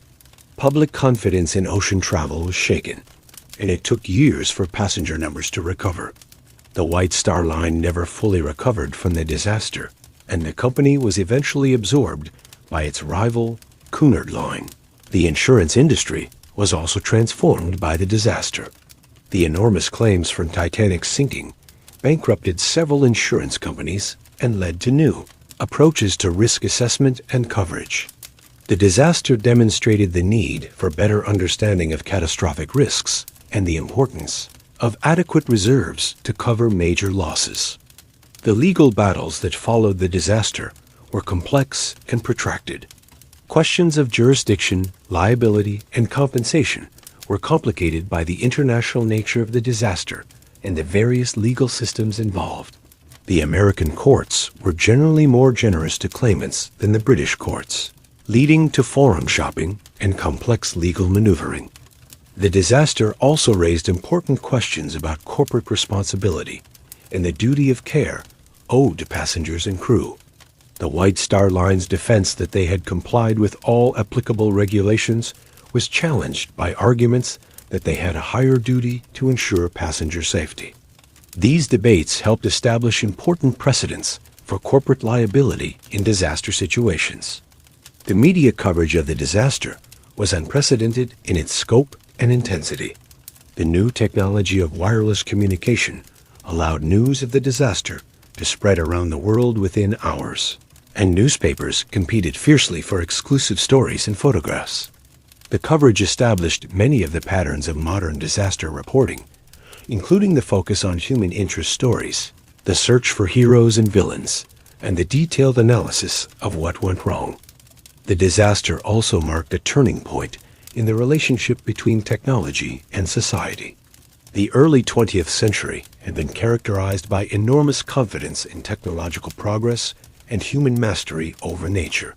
The sinking of the unsinkable ship challenged this confidence and introduced a note of caution and humility that would become more pronounced as the century progressed.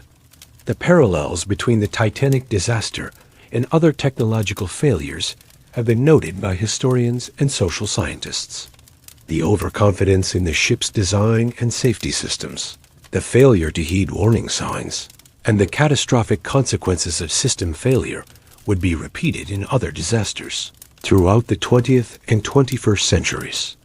The disaster also highlighted the importance of human factors in technological systems. Despite all the advanced engineering and safety equipment, the disaster ultimately came down to human decisions and actions. The crew's training, the passengers' behavior, and the split-second decisions made during the emergency all played crucial roles in determining who lived and who died. The story of Titanic has been retold countless times in books, films, documentaries, and other media. Each retelling has emphasized different aspects of the story, reflecting the concerns and interests of different eras. Early accounts focused on heroism and sacrifice, while later versions have explored themes of class conflict, corporate responsibility, and technological hubris. The 1997 film, Titanic, directed by James Cameron, brought the story to a new generation and became one of the highest-grossing films of all time. The film's combination of historical drama and romantic fiction introduced millions of people to the story of the disaster and sparked renewed interest in the historical events. The discovery of the wreck in 1985 opened a new chapter in Titanic's story. The ability to explore the actual remains of the ship provided new insights into the disaster and allowed researchers to test various theories about what had happened. The images of the wreck, with its grand staircase collapsed and its hull split in two, provided a powerful visual reminder of the disaster's magnitude. The ongoing exploration of the wreck has also raised important questions about maritime archaeology and the preservation of underwater cultural heritage. The Titanic wreck is one of the most famous archaeological sites in the world, but it is also deteriorating rapidly due to natural processes, and human interference. The commercialization of the Titanic story has been controversial, with some arguing that the disaster should not be exploited for profit, while others maintain that commercial interest helps preserve the memory of the victims and the lessons of the disaster. The sale of artifacts recovered from the wreck has been particularly contentious, with critics arguing that items from the ship should not be treated as commodities. The centennial of the disaster in 2012 prompted extensive reflection on the continuing relevance of the Titanic story. New research revealed additional details about the disaster, while commemorative events around the world honored the memory of those who died. The anniversary also provided an opportunity to assess how much maritime safety had improved in the century since the disaster. Modern cruise ships are vastly safer than Titanic was, with sophisticated radar and navigation systems, satellite communication, GPS positioning, and comprehensive safety equipment. The lessons learned from the Titanic disaster, along with other maritime accidents, have led to continuous improvements in ship design, safety procedures, and emergency response. However, the fundamental challenges of maritime safety remain. Ships still operate in dangerous environments, and the consequences of accidents can still be catastrophic. The Costa Concordia disaster in 2012, which occurred almost exactly 100 years after Titanic sank, demonstrated that modern ships are not immune to accidents and that human error remains a significant factor in maritime disasters. The environmental impact of the Titanic disaster has also gained attention in recent years. The ship's fuel oil and other pollutants were released into the ocean when she sank, though the environmental impact was relatively small compared to modern standards. The wreck itself has become an artificial reef, supporting marine life in the deep ocean environment. The ongoing deterioration of the wreck has raised questions about the long-term fate of the site. Scientists estimate that the ship's hull will eventually collapse completely, erasing one of the most famous archaeological sites in the world. Efforts to preserve the wreck through documentation and artifact recovery have been controversial, but may be the only way to maintain a physical connection to the disaster. The story of Titanic continues to evolve as new research reveals additional details about the disaster and its aftermath. Recent studies have examined everything from the metallurgy of the ship's construction to the social dynamics of the evacuation, providing new insights into why the disaster occurred and how it unfolded. The human stories of the disaster remain the most compelling aspect of the Titanic legacy. The individual tales of courage and cowardice, love and loss, hope and despair continue to resonate with people around the world. These stories remind us that behind the statistics and technical details were real people with real lives, dreams, and fears. The disaster also serves as a reminder of the importance of preparedness and the need to learn from past mistakes. The improvements in maritime safety that followed the disaster have undoubtedly saved thousands of lives over the past century, demonstrating that tragedy can lead to positive change if the lessons are properly learned and applied. The story of Titanic is ultimately a story about the human condition, our aspirations and limitations, our capacity for both greatness and failure, our ability to create magnificent achievements, and our vulnerability to forces beyond our control. The ship was a symbol of human ambition and technological progress, but her fate reminds us that we are not masters of our destiny, and that nature still holds the ultimate power. The passengers and crew who sailed on Titanic's maiden voyage were ordinary people living extraordinary lives. They were pursuing their dreams, supporting their families, and working to build better futures for themselves and their loved ones. Their stories, both those who survived and those who perished, continue to inspire and instruct us more than a century later. The legacy of Titanic is not just about a ship that sank or a disaster that occurred, but about the enduring human spirit that can find hope and meaning even in the face of tragedy. The heroism displayed by so many during those terrible hours in April 1912 reminds us of the best of human nature, while the lessons learned from the disaster continue to make the world a safer place. As we remember the story of Titanic, we honor not just the memory of those who died, but the courage of those who lived, the dedication of those who served, and the resilience of those who survived. Their legacy lives on in the safety improvements that protect modern travelers, in the stories that continue to inspire new generations, and in the reminder that even in our darkest hours, the human spirit can shine brightest. The great ship may lie broken on the ocean floor, her lights forever extinguished, and her engines forever silent. But the story of Titanic, with all its tragedy and triumph, its lessons and its legacy, continues to sail on through the currents of human memory and imagination. And in that sense, perhaps the ship that was called unsinkable truly is, not in steel and iron, but in the enduring power of the human stories she carried and the lessons she left behind. In the end, the story of Titanic is our story, a reflection of our hopes and fears, our achievements and failures, our capacity for both greatness and folly. It reminds us to approach life with both ambition and humility, to prepare for the unexpected, to help our fellow travelers on life's journey, and to never forget that we are all passengers on the same fragile vessel, sailing together through the vast and sometimes dangerous ocean of existence. The band played on until the end, and in a way, it still plays on today, in every act of courage, every gesture of kindness, every effort to make the world a safer and better place.